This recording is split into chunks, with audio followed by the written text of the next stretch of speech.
Are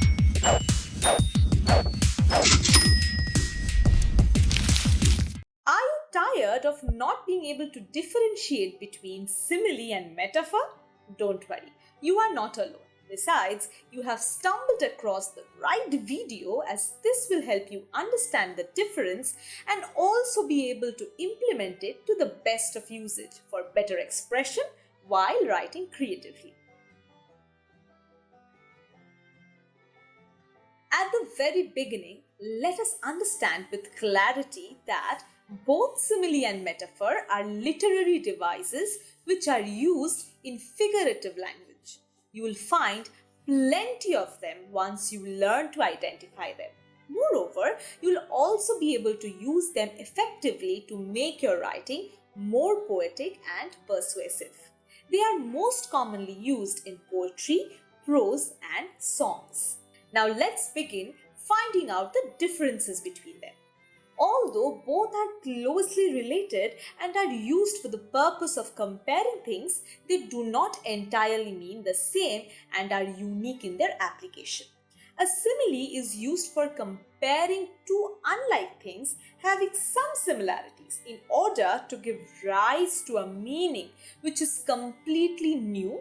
You will be surprised to know that similes are nothing but a kind of metaphor. It is fairly easier to spot a simile than a metaphor because it makes use of words such as, like, so on in order to compare two things. Let us understand this with the help of some examples. Ramaya has long hair like her mother. Harry wants to become as brave as his father. Some common similes are as innocent as a lamb, as black as coal. On the other hand, metaphor is used for comparing a thing with another in order to give rise to a rhetorical effect. In other words, it allows you to describe something by referring to something else. Metaphor is always implied rather than being direct as simile.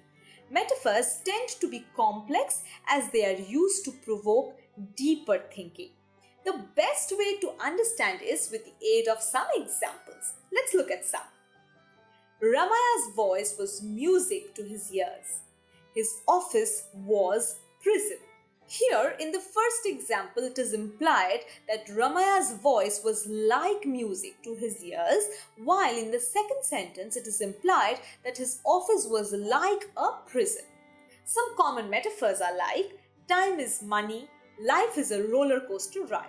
It is interesting to note that all similes are metaphors, but not all metaphors can qualify as similes. If you pay close attention to figurative languages, you will not only be able to identify them, but also make outstanding comparisons in your writing while crafting language with creativity. Remember to avoid cliches, as comparison should seem organic. Nonetheless, you must ensure that you are not comparing two very unrelated things, as they must have some comprehensive meaning associated to each other.